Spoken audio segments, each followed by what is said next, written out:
Vamos a abrir la Biblia en Apocalipsis. Apocalipsis, ahora capítulo 3. Vamos a estrenar capítulo 9.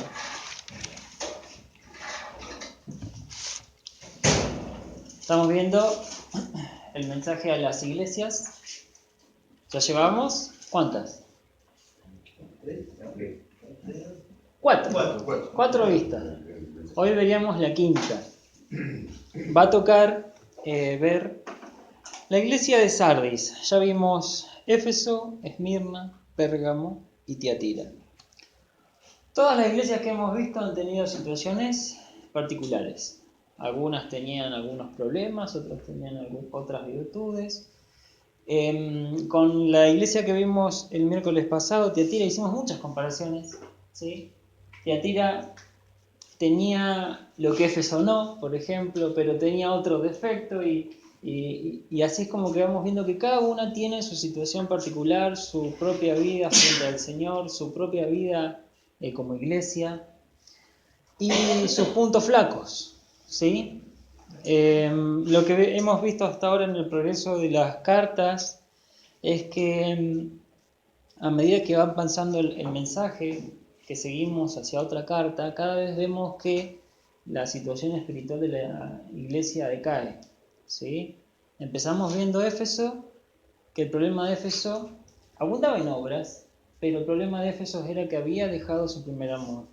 El principio de algo que se iba haciendo más grande para el resto de las iglesias. De Esmirna se decía poco, no había reproche, o sea, decía que era una iglesia que sufría persecución, tribulación, pero no había reproche. En cambio, Pérgamo ya entrábamos en una zona media gris porque la iglesia se mezclaba con otras personas que no eran cristianos y que le hacían muy mal a la iglesia. Entonces el Señor le reprocha eso, la mezcla. Y con Tiatira habíamos visto que no solo estaban mezclados, sino que la parte cristiana, la parte buena que le correspondía al Señor, toleraba, aceptaba la otra parte que estaba corrompiendo a la iglesia, ahora sí, de lleno. Hoy vamos a ver la iglesia de Sardis. La iglesia de Sardis, en la carta de las 7 iglesias ya habíamos visto, Éfeso, Esmirna, Pérgamo, Sardis, estamos en el punto 5. Aquí estaríamos, ya nos queda poquito para terminar. El mensaje a la iglesia de Sardis son 6 versículos nada más. Pero de estos 6 versículos podríamos hablar, yo no sé, por lo menos 4 o 5 mensajes. Vamos a intentar tocar los puntos fuertes, lo principal, lo básico a lo que tenemos que enfocarnos. Y tratemos de no irnos por las ramas, ¿sí? Porque hay muchísimo para hablar, muchísimo para hacer referencia y nos vamos a quedar con lo más importante. Bueno, a modo de introducción, Tiatira. La ciudad de Tiatira, como ya hemos dicho, la iglesia no se tiene datos específicos de cómo se fundó, de quién la fundó. Lo que decíamos es que probablemente haya sido obra de Éfeso, ¿sí? Probablemente todas las iglesias de Asia Menor, las 7, probablemente hayan sido producto de la primera, de Éfeso, la que abundaba en obras. Porque allí había un centro de gran enseñanza que, alcanzó al resto. Algunos datos de la ciudad, está mal escrito, de Sardis, me quedó la vez pasada. Dice que se la conoce como la residencia del rey Creso. El rey Creso era un rey muy rico. Se le atribuye la primera moneda. Y también hay leyendas, no hay datos confirmados de esto, pero hay leyendas que dicen que un río que pasaba por la residencia del rey Creso arrastraba oro continuamente. O sea que tenía tanta plata que la tiraba para arriba.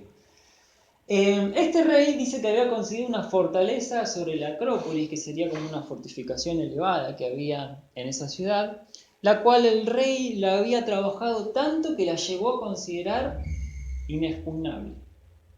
Él estaba en su fortaleza y nadie lo podía tocar. Sin embargo, cayó en manos de los persas, Ciro el Grande, en un ataque sorpresa. ¿Sí? La historia de la ciudad va a ser prácticamente siempre la misma. Ataque tras ataque tras ataque, viene otro, viene... Fíjense, por Sardis pasaron los ejércitos de Darío, Jerjes, los reyes persas, en su intento por conquistar Grecia. La ciudad se rinde, Alejandro Grande le concede la independencia, que duró muy poco, porque ya a los pocos años ya de vuelta la volvieron a conquistar. Y bueno, fue completamente destruida ya en el 1400 por una invasión hacia Asia Menor. ¿Después de Cristo? Sí. Tenemos entonces, a modo de pantallazo muy rápido, que lo vamos a relacionar con el mensaje, por eso lo pongo. Esta ciudad que en un principio se consideró fuerte y que en un ataque sorpresa, chao. Había un único lugar por donde se podía entrar a la ciudad y se descuidó ese lugar, entraron, conquistaron todo y esa fue la historia de la ciudad a partir de ahí. Sin embargo, fue una ciudad importante, ¿sí? No, quizás no tan importante como las primeras tres que hemos visto, pero sí una ciudad destacable de la región. Vamos a leer entonces la carta a Sardis. Dice, escribe al ángel de la iglesia en Sardis, el que tiene los 7 espíritus de Dios y las 7 estrellas, dice esto. Yo conozco tus obras, que tienes nombre de que vives y estás muerto. Sé vigilante y afirma las otras cosas que están para morir, porque no he hallado tus obras perfectas delante de Dios. Acuérdate, pues, de lo que has recibido y oído, y guárdalo y arrepiéntete. Pues si no velas, vendré sobre ti como ladrón, y no sabrás a qué hora vendré sobre ti. Pero tienes unas pocas personas en Sardis que no han manchado sus vestiduras. Y andarán conmigo en vestiduras blancas porque son dignas.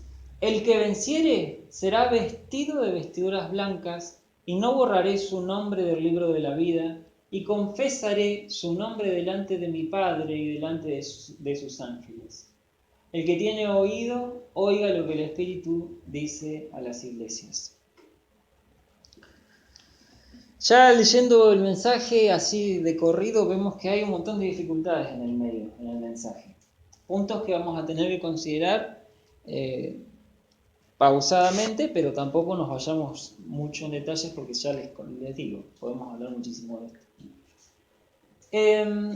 Vamos entonces a la estructura que venimos estudiando siempre. Hay una presentación, suele haber elogios, suele haber reclamos, suele haber una advertencia de Cristo, una exhortación para que la iglesia corrija sus cosas malas, una promesa, el final que siempre cierra haciendo una alusión a que el que escuche, o sea que realmente presten atención a lo que se está diciendo. En este caso, llama la atención la presentación de Cristo. El que tiene los 7 espíritus de Dios. Fíjense que ya habíamos leído una presentación así en Apocalipsis, en el primer capítulo. Empezaba el libro diciendo, gracia y paz a vosotros del que es, y que era, y que ha de venir, y de los 7 espíritus que están delante de su trono, y de Jesucristo, el testigo fiel, el primogénito de los muertos, y el soberano de los reyes de la tierra. Esto ya lo habíamos leído en el primer capítulo. No hicimos mucha mención de esto porque lo íbamos a desarrollar mucho en el mensaje de las iglesias, así que medio como que lo pasamos rapidito. Fíjense la presentación en este versículo. Dice, gracia y paz a vosotros del que es y que era y que ha de venir. Se cree que se menciona al Padre en este momento. Y de los 7 espíritus que están delante de su trono y de Jesucristo, el testigo fiel. En este pasaje se enuncia la Trinidad. Tenemos al Padre, los 7 espíritus están hablando del Espíritu Santo y Jesucristo al final. Se ha hablado mucho de estos 7 espíritus. Se han dicho que son 7 seres, realmente seres independientes que están delante del trono de Dios. Pero el número 7 en Apocalipsis siempre tenemos que tener en cuenta que habla de perfección, de algo pleno, de algo completo. Si analizamos la Biblia en su extensión, no solamente nos quedamos en este pasaje, vemos que en otros lugares de la Biblia se menciona, Por ejemplo, en Isaías 11 dice, y reposará sobre él, hablando del Mesías, el espíritu de Jehová, espíritu de sabiduría, espíritu de inteligencia, espíritu de consejo, espíritu de poder, de conocimiento y de temor de Jehová. Está presentando al Espíritu Santo que iba a estar en Cristo, dándole y atribuyéndole 7 características a el Mesías. Sí. Quizás estaba todavía estudiando cuando vimos los 7 espíritus por separado. ¿Cómo? En un estudio, ¿Ah, sí? mientras vos estabas estudiando, vimos estudio de... Uy, qué lindo, qué interesante. ¿No son 6? Sí. 7, Espíritu de Jehová, 1, de sabiduría, de inteligencia, de consejo, de poder. Tenemos entonces al Espíritu Santo en su plenitud, en su perfección sobre la persona de Cristo cuando vino en su primera venida como Mesías.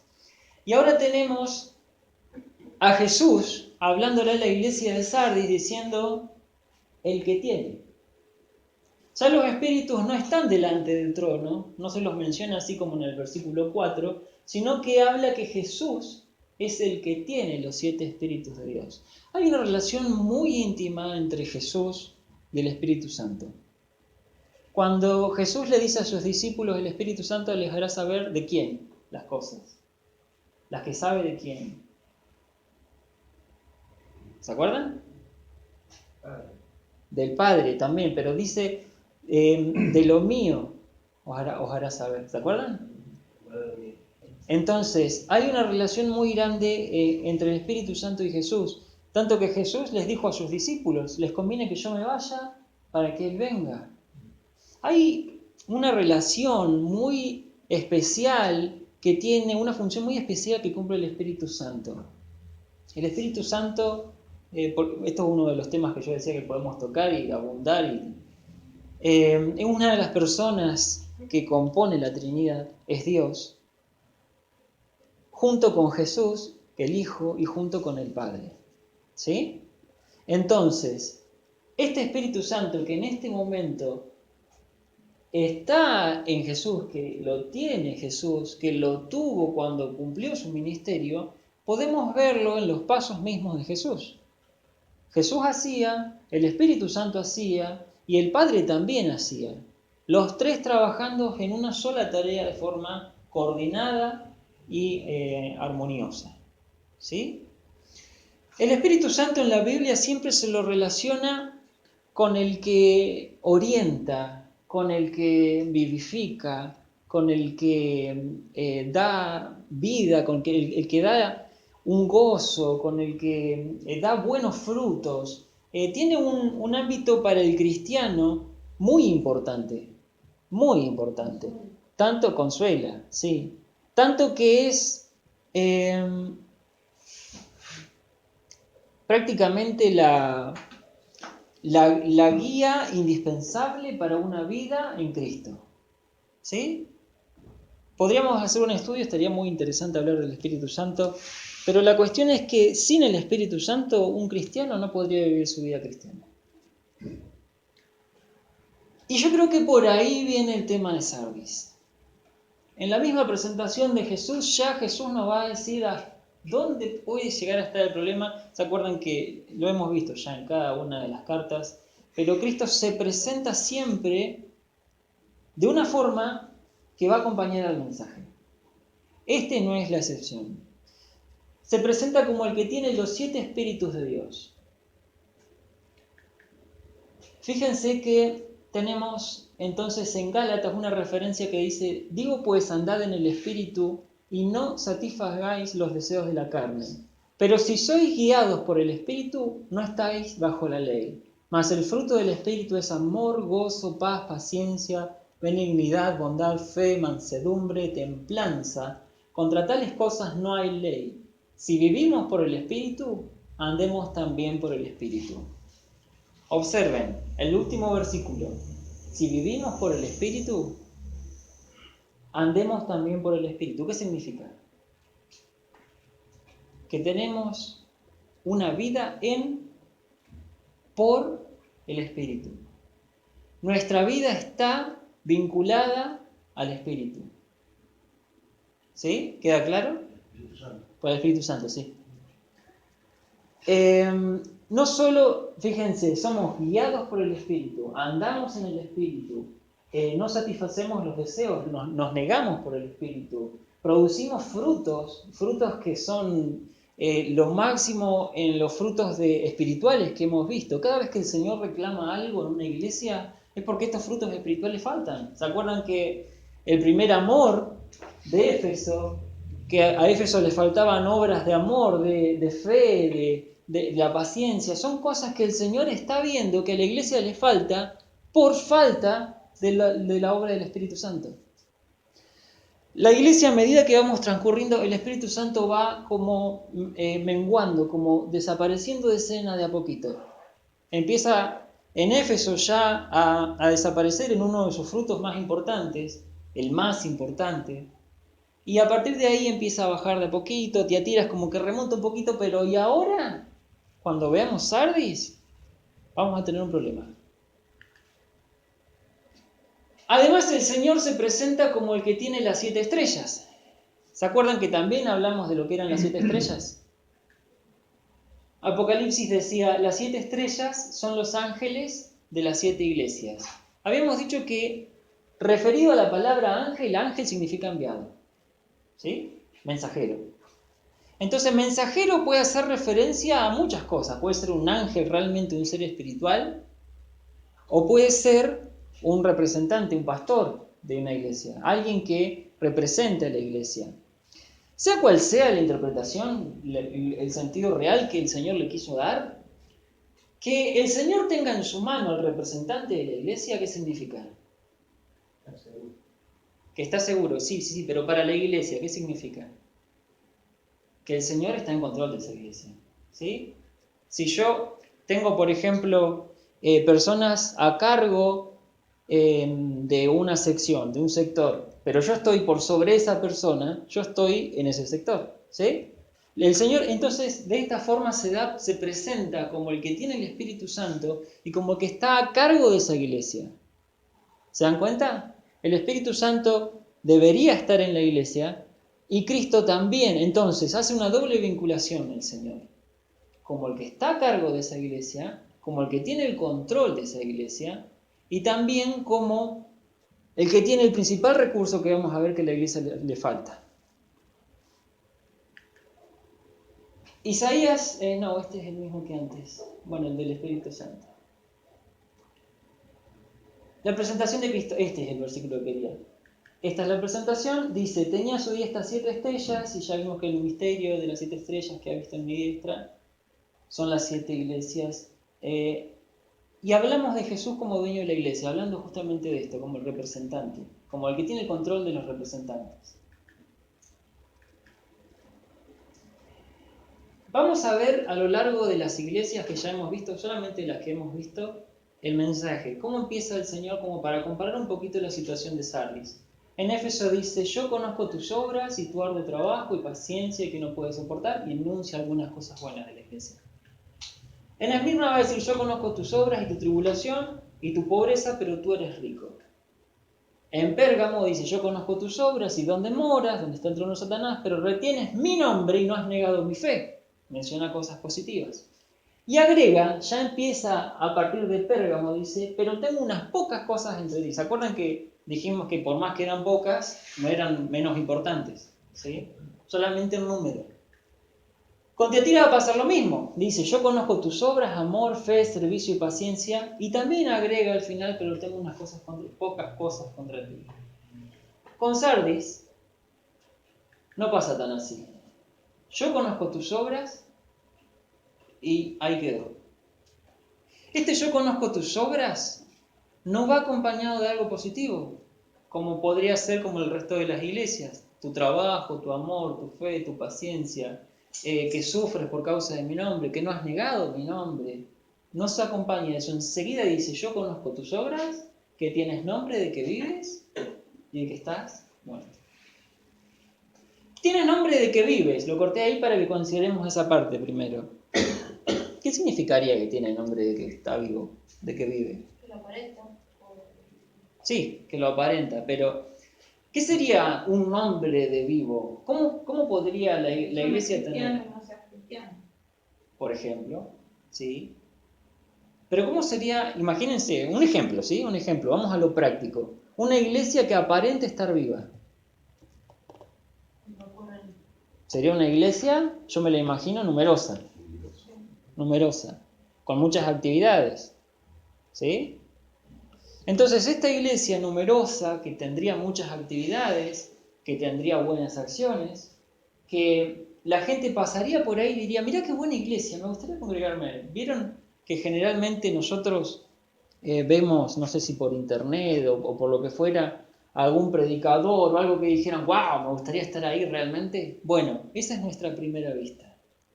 Nosotros vemos por arriba, vemos lo que se manifiesta externamente, que tiene muchas obras, que hace buenas obras, que tiene caridad con los pobres, que le da recursos a África, que podemos ver muchísimas cosas de esta. Sardis era una iglesia que parecía viva, que realmente se movía para parecer viva. Eso es lo que generalmente hacía que algo pareciera vivo, algo que se movía, algo que generara ese movimiento propio de la vida. Pero el Señor agrega, fíjense, vives hablando de manifestaciones externas, pero el Señor agrega, estás muerto. Hace un contraste realmente rotundo.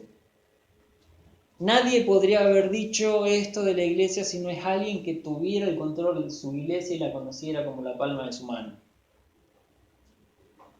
El que tiene las 7 estrellas en su diestra. El Señor conoce a esta iglesia, ve las cosas que hace y no menciona ni una sola cosa positiva de eso. La gente que la rodeaba, la gente que asistía, la gente que la veía de afuera decía, ¡ah, qué buena iglesia! Y el Señor decía, esta iglesia está muerta.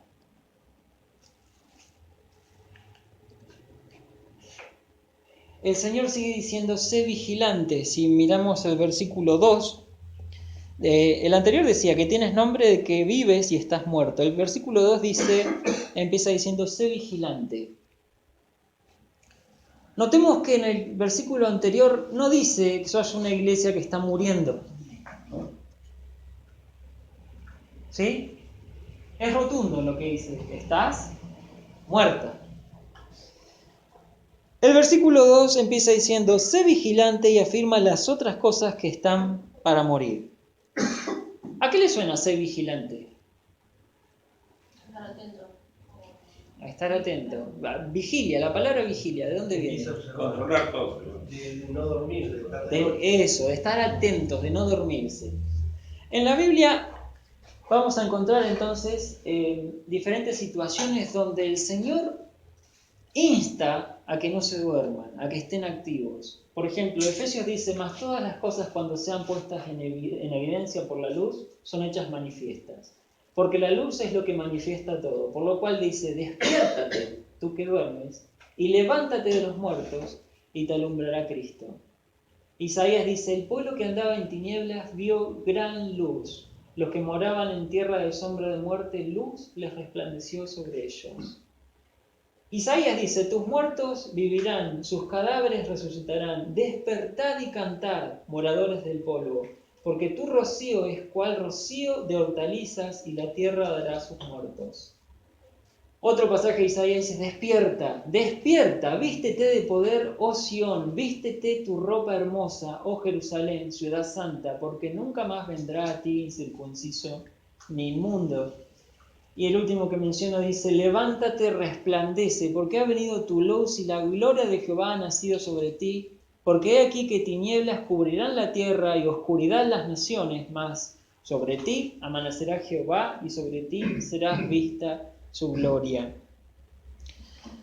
El Señor diciendo, no se duerman, sean vigilantes. ¿Sí?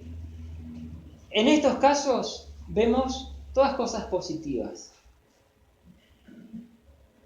Para la iglesia esta debería haber sido positivo también. Pero el Señor ya nos va a hablar de que a esta iglesia le pasaba algo grave. Juan nos dice, porque yo vivo, vosotros también viviréis. ¿Cómo? Si el Señor dice, yo vivo, ustedes también viviréis, ¿cómo puede ser que la iglesia esté muerta? La clave está en ver que la iglesia estaba desvinculada de Cristo. Al estar desvinculada de Cristo, ¿quién habíamos dicho que está en intimidad con Cristo? El Espíritu Santo. Por lo tanto, la iglesia estaba desvinculada del Espíritu Santo. La iglesia se había transformado en una especie de organización humana. Se decía que se juntaba para agradar a Dios, pero se servía a ella misma. A mí me choca la idea porque ¿quién va a una iglesia a perder el tiempo? ¿Cuáles son los motivos que haría que una persona que se diga cristiana vaya a la iglesia, a una iglesia que está muerta? O estaban siendo engañados, o había otras intenciones. Quiero que pensemos por un segundito qué fue lo que nos trajo a la iglesia hoy. ¿Por qué decidimos venir? Se considera que hay un interés. Se considera, sí, podría ser, que hay un interés. La mayoría de estas personas debe haber tenido una rutina que cumplir. Algo que nacía de ellos mismos, que no los dejaba tranquilos al no asistir. Iban a la iglesia porque lo necesitaban desde su egoísmo. Es decir, no se sentían bien no yendo a la iglesia, no se sentían bien porque tenían pecados atrás que los delataban, entonces querían sentirse no culpables. O quizás en la iglesia se armaba un rito, tenían una estructura, una religión que los hacía sentirse seguros, en los que se sentían realizados. Pero de espiritual no tenía nada. De espiritual no tenía nada. El Señor es claro cuando dice, estás muerto. La religión es un problema enorme, porque nos crea estructuras que nos encierran en una forma, entre cuatro paredes incluso a veces, donde nuestra vida se esconde. Donde esa lámpara que era la iglesia de Sardis la metemos abajo de la cama, abajo de la mesa, y nos alumbra a nosotros solos quizás, o ni siquiera a nosotros. Si ustedes quisieran, en la misma situación que puso el Señor, la misma pregunta que puso el Señor, si ustedes quisieran poner una luz que alumbre en una casa, ¿dónde la ponen? Donde sea posible para que alumbre toda la casa. Ahora les pregunto a ustedes como cristianos, si ustedes tuvieran la posibilidad de tomar el evento de la cruz y ponerlo en algún momento de la historia humana o en algún lugar, ¿dónde colocarían la cruz de Cristo? Bien visible, ¿verdad? ¿Eso es lo que nosotros decidimos hacer? ¿Y es lo que hacemos? Cuando tenemos la mínima posibilidad de mencionar la cruz de Cristo ante nuestros conocidos, ¿lo hacemos? Cuando tenemos la posibilidad de estar con alguien que nos está dando mala influencia, decimos, no, eso no va conmigo, yo sigo a Cristo. ¿O pecamos de la misma forma? Cuando alguien está haciendo algo que nosotros sabemos que a Dios desagrada, ¿tenemos una actitud cortante como esa espada de dos filos que tenía el Señor para separarnos del mal? ¿O le seguimos el juego? ¿Dónde estamos poniendo la cruz de Cristo? Y hay que salir a defender cuando uno escucha algo que está en contra de Cristo. Porque Sí. yo me considero cristiano y me molesta que alguien hable cosas, ofender a Dios. Tal cual. Pero esas son las cosas más visibles. Contra eso vamos todos. Claro. Pero lo íntimo, lo que está dentro nuestro, lo que nos cuesta, los pecados que no podemos abandonar, ¿dónde estamos poniendo la cruz de Cristo? ¿Dónde estamos poniendo la lámpara? ¿La estamos escondiendo? Porque hacer algo visible, algo que está claramente mal, todos lo vamos a atacar. pero lo que nos concierne a nosotros, a la vida espiritual íntima, ¿qué hacemos con eso? Fíjense, vamos a leer este pasaje que es precioso. Ezequiel es una profecía, dice: la mano de Jehová vino sobre mí y me llevó en el espíritu de Jehová y me puso en medio de un valle que estaba lleno de huesos. Y me hizo pasar cerca de ellos por todo en derredor. Y he aquí que eran muchísimos sobre la faz del campo y por cierto secos en gran manera. Y me dijo: hijo de hombre, ¿vivirán estos huesos? Y dije: Señor Jehová, tú lo sabes. Me dijo entonces: profetiza sobre estos huesos y diles: huesos secos, oíd palabra de Jehová. Así ha dicho Jehová el Señor a estos huesos: he aquí yo hago entrar espíritu en vosotros y viviréis. Y pondré tendones sobre vosotros y haré subir sobre vosotros carne y os cubriré de piel y pondré en vosotros espíritu y viviréis y sabréis que yo soy Jehová. Profeticé pues como fue mandado y hubo un ruido mientras yo profetizaba y he aquí un temblor y los huesos se juntaron cada hueso con su hueso. Y miré y aquí tendones sobre ellos y la carne subió y la piel cubrió por encima de ellos, pero no había en ellos espíritu. Y me dijo: profetiza al espíritu, profetiza, hijo de hombre, y di al espíritu: así ha dicho Jehová el Señor: espíritu, ven de los cuatro vientos y sopla sobre estos muertos y vivirán. Y profeticé como me había mandado y entró espíritu en ellos y vivieron y estuvieron sobre sus pies un ejército grande en extremo.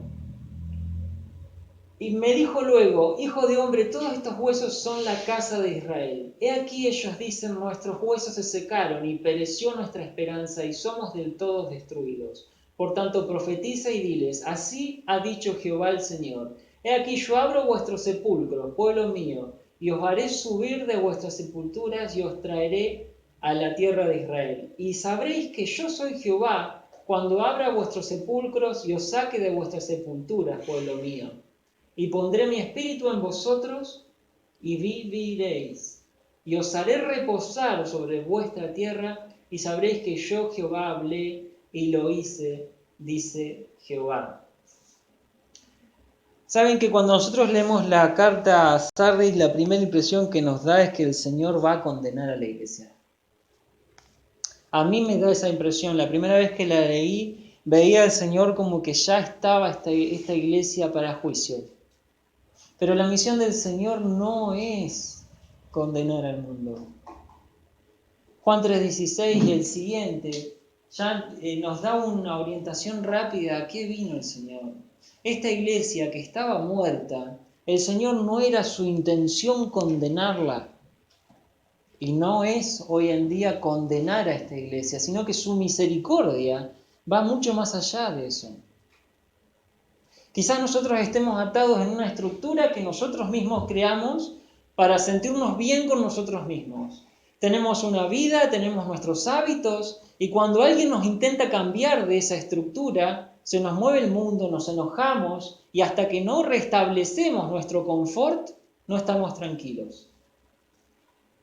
¿Y el Señor Jesús dónde está? Notemos que cuando leímos esta iglesia no tenía persecución, no tenía falsos maestros, no tenía la tribulación de las otras iglesias. ¿Por qué? Porque estaba bien con todos. ¿Por qué? Si la Biblia dice que el diablo lo único que quiere es matar, hurtar y destruir, ¿una iglesia así no sería vulnerable? Ya la tenía donde quería. Es importante que cuando en nuestra vida no vemos oposición del diablo, abramos los ojos. Porque bien puede ser que el Señor nos esté protegiendo y evitándonos esta situación, como vamos a estudiar en la iglesia de Filadelfia, o bien puede ser que el diablo no necesite hacer nada con nosotros.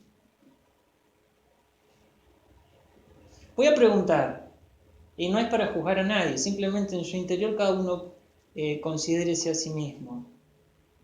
¿Oramos regularmente? ¿Leemos la Biblia regularmente todos los días? ¿Lo hacemos con buenas intenciones, con buscar al Señor con todo nuestro corazón? Y cuando se nos complica que no tenemos tiempo, que tenemos que salir corriendo a algún lado y se nos altera la agenda, ¿cuál es nuestra actitud frente a Dios? ¿Él tiene el primer lugar en nuestras vidas? La exhortación dice el Señor, sé vigilante, no te duermas. Esta situación es grave, no te duermas. Y afirma las otras cosas que están para morir. ¿Qué otras cosas podrían estar para morir? Lo poco que le quedaba, sus obras. Porque no he hallado tus obras perfectas delante de Dios. Lógicamente no las va a hallar perfectas, porque están desvinculadas de Cristo. El resto de las iglesias, el Señor empieza destacando siempre lo positivo. Dice, me parece muy bien esto, yo conozco tus obras y tu amor, y menciona un montón de cosas que nacen, no de la iglesia, sino de la iglesia conectada con el Espíritu Santo, de la iglesia identificada con Cristo. De ahí es donde salen las obras perfectas, de donde Dios puede decir muy bien. Imagínense a alguien perfecto y santo elogiando la obra de alguien. Tiene que ser perfecto y santa la obra, ¿verdad? Imagínense, vamos a poner un ejemplo simple. Somos unos excelentes albañiles. Viene alguien y nos construye una pared chiquitita acá. ¿Cómo tiene que ser esa pared para que nosotros se la elogiemos? Buena a nuestra vista, buena a nuestra consideración, buena, tan buena como es nuestro entendimiento de la albañilería. Si ponemos a Dios en esas situaciones, ahí se nos complica. ¿Qué sería algo bueno para Dios si no vendría de su misma perfección? Las obras de la iglesia que valen son las que están en identificación con Cristo y guiadas por el Espíritu Santo. Esta iglesia tenía un montón de obras que ellos mismos consideraban buenas, quizás caritativas, pero nacían de su propia fuerza. El apóstol Pablo dice algo que yo siempre recuerdo. Dice, cuando yo soy débil, soy fuerte. ¿Por qué podría decir eso?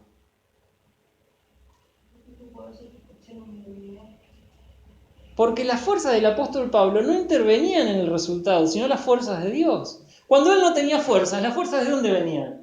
De arriba. Por eso era perfecto, por eso era fuerte. A esta iglesia se estaba interponiendo en el camino. No dejaba que el Espíritu hiciera la obra, no dejaba que su identificación con Cristo hiciera la obra, sino que ellos lo hacían porque les parecía, porque siempre se hizo así, porque no iban a cambiar las estructuras, porque podía intervenir el diablo. El Señor le dice, acuérdate pues de lo que has recibido y oído, guárdalo y arrepiente. 3 cosas, acuérdate, guárdalo y arrepiéntete.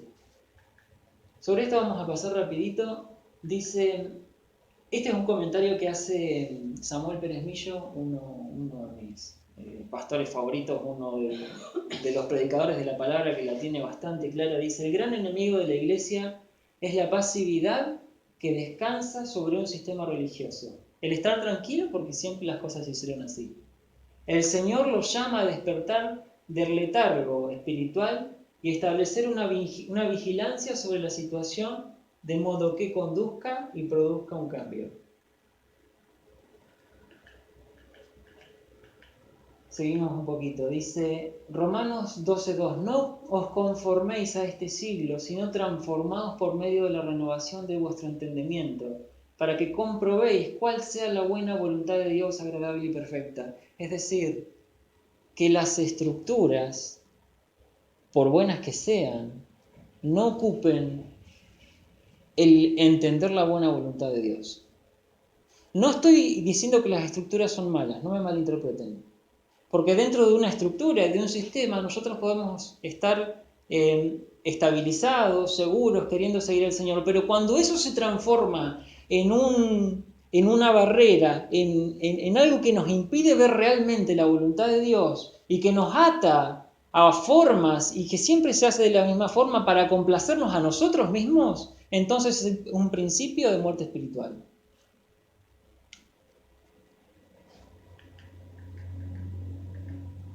Filipenses dice, porque Dios es el que en vosotros produce así el querer como el hacer, por su buena voluntad. Haced todo sin murmuraciones y contiendas, para que seáis irreprensibles y sencillos, hijos de Dios sin mancha en medio de una generación maligna y perversa, en medio de la cual resplandecéis como luminares en el mundo. Observen, Dios es el que en vosotros produce, así como el querer y el hacer por su buena voluntad. El versículo anterior, ¿qué decía? Transformaos de la renovación de nuestro entendimiento. para que comprobéis que... O sea, la voluntad. Ahí vamos. Necesitamos transformarnos para descubrir la voluntad de Dios. Y a partir de esa transformación, de esa vinculación con Cristo, Dios es el que en nosotros produce la obra perfecta. Y además dice que todo esto desencadena en siendo ¿qué? Lámparas. Lo que a la iglesia de Sardis le faltaba. Con respecto, acuérdense que eran 3 cosas las que le había dicho a la iglesia. Acuérdate, guarda, este versículo ya lo hemos mencionado antes, guardar los mandamientos, y el primero, que es amar a Dios con todo nuestro corazón, es el principio para que Dios se manifieste a nosotros y en la iglesia. La advertencia dice, pues si no velas, vendré sobre ti como ladrón y no sabrás a qué hora vendré sobre ti. En la Biblia tenemos un montón de ejemplos donde se pone esta situación de algo sorpresivo como un ladrón. Tenemos en Mateo que se menciona, en Tesalonicenses, en la carta de Pedro. Más adelante en Apocalipsis lo vamos a estudiar. Siempre la venida del Señor como ladrón, repentina, nadie sabe a qué hora. De hecho, el original en el Apocalipsis dice, no tienen ni la más mínima idea ni forma de saber cuándo podré venir sobre ti, ni siquiera es a ti. No es venir a la iglesia en sentido de encargarse de ella, sino venir sobre ella en juicio. Más terrible todavía. Y no sabrás a qué hora vendré sobre ti. Esto la iglesia en Sardis lo conocía muy bien, lo entendía muy bien. Por la sencilla razón de su experiencia. ¿Se acuerdan los ataques sorpresivos a la ciudad? Esto lo entendían muy bien. El Señor les advirtió muy bien como para que sean capaces de entender el real peligro en el que estaban. Vemos un elogio, dice, tienes unas pocas personas. Pasamos de ser unas pocas cosas en contra a unas pocas personas destacables, que no han manchado sus vestiduras y andarán conmigo en vestiduras blancas porque son dignas. Las vestiduras blancas siempre las hemos relacionado en la Biblia con santidad, ¿sí? Juan dice, ya vosotros estáis limpios por la palabra que os he hablado, hablaba Jesús. 1 Corintios dice, y esto erais algunos, mas ya habéis sido lavados, ya habéis sido santificados, ya habéis sido justificados en el nombre del Señor Jesús y por el Espíritu de nuestro Dios.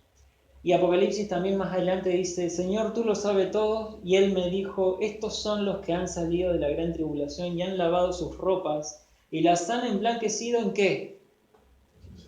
En la sangre de Cristo. Había unos pocos en Sardis que tenían sus vestiduras limpias porque sí estaban en identificación con Cristo. Pero eran unos pocos, no la mayoría. Y acá vemos algo fundamental, algo que es la clave. Dice Romanos, sino vestíos del Señor Jesucristo y no proveáis para los deseos de la carne. Gálatas dice, porque todos los que habéis sido bautizados en Cristo, de Cristo, estáis revestidos. Los mensajes anteriores a las iglesias, si algo quiero que queden claros, es que no hablan tanto de la iglesia, sino de Cristo mismo. Habíamos visto que en las promesas, en el mensaje, siempre Cristo se presenta dando la oportunidad de que la iglesia se identifique con Él, que goce de sus privilegios, incluso que comparta su naturaleza. Esta iglesia se estaba perdiendo todo eso, no estaba en identificación con Cristo, no se estaba vistiendo del Señor Jesús. Por eso es que estaba muerta. Estaba desvinculada de la persona que ellos llama el autor de la vida. Estaban separados del autor de la vida. Por lo tanto, la única forma y lo que siempre en la Biblia se señala como separación es la muerte. Las promesas. Al que venciere será vestido de vestiduras blancas y no borraré su nombre del libro de la vida. Y confesaré su nombre delante de mi Padre y delante de sus ángeles. Bueno, Vestiduras blancas ya hemos visto, va a ser santificado. Hay una triple acción en la santificación del que podríamos dar otro mensaje completo. Vamos a pasarlo rapidito, simplemente hablamos de que es santificación en la identificación con Cristo, vestirnos de Cristo. Lo importante de este pasaje es analizarlo bien en su contexto. Hasta ahora todos los mensajes a las iglesias siempre ha dicho el que venciere. Y no habla de una situación en particular para cada iglesia, sino que es un llamado individual, al que venciere. Empecemos por ahí. Ya habíamos dicho en un mensaje anterior que el que vencía, ¿se acuerdan quién era? Porque todo lo que es nacido de Dios, fíjense el autor, es el mismo Juan, todo lo que es nacido de Dios vence al mundo. Y esta es la victoria que ha vencido al mundo, nuestra fe. ¿Quién es el que vence al mundo sino el que cree que Jesús es el Hijo de Dios? Entonces podemos deducir, volvemos para atrás, el que venciere está hablando del que se identifica con Cristo. Todo el pasaje habla de eso, de la identificación con Cristo. Entonces, cuando leemos y no borraré su nombre del libro de la vida, que es un pasaje que es conflictivo en la Biblia, pero conflictivo porque se lo saca de contexto. Dice, el que venciere, el que cree en Jesús, el que lo tome como el Hijo de Dios, tiene asegurada la salvación. La Biblia dice, de ninguna forma voy a borrar su nombre del libro de la vida, es decir, tiene asegurada la salvación. ¿Qué han hecho muchas personas? Han agarrado este pasaje, lo han sacado de contexto, se olvidaron de que Juan escribió otra cosa, se olvidaron de que había otros mensajes a las iglesias, se olvidaron de que era un llamamiento personal y dijeron la salvación se pierde. Si ellos no superaban esa situación, la salvación se pierde. El Señor borra el nombre del libro, pero no lo dice en ningún momento. Ustedes ven ahí que dice, borraré su nombre del libro de la vida, dice, no borraré su nombre del libro de la vida. Está garantizando que la salvación no se pierde, aunque las situaciones sean adversas, aunque todo el mundo se desmorone alrededor, pero mi identificación con Cristo es la garantía de una salvación certera. Si estamos hablando de que en los otros pasajes a las iglesias, mi identificación con Cristo me va a hacer heredero, autoridad, reyes, sacerdotes, y me la mandé y perdí la salvación, ¿en qué quedamos? Si la salvación es un regalo de Dios y yo puedo perderlo, ¿qué regalo me estaría dando Dios?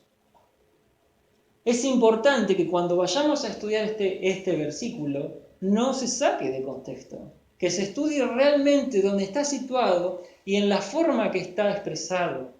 Al que venciere es al que se identifica con Cristo, al que cree en Cristo, al que depositó su fe ahí. Tiene asegurada la salvación. Eso es lo que está diciendo. No está diciendo otra cosa. ¿Sí? ¿Quién quería decir algo? Relaciones personales. Y confesaré su nombre delante de mi Padre y delante de sus ángeles. Acá está hablando de que no solo la identificación es con Jesús, sino que al identificarnos con Jesús, tenemos que ser Padre, Hijo, Espíritu Santo y Padre. El problema de la iglesia es que estaba perdida en su mundo, en sus cosas, en cómo ella lo entendía. Pero el Señor no la estaba juzgando, no quería que esa iglesia se pierda. Había muchas personas en esa iglesia que probablemente nunca hayan sido salvas y que incluso ellos decían, yo creo en Jesús, pero no hacían obras de arrepentimiento.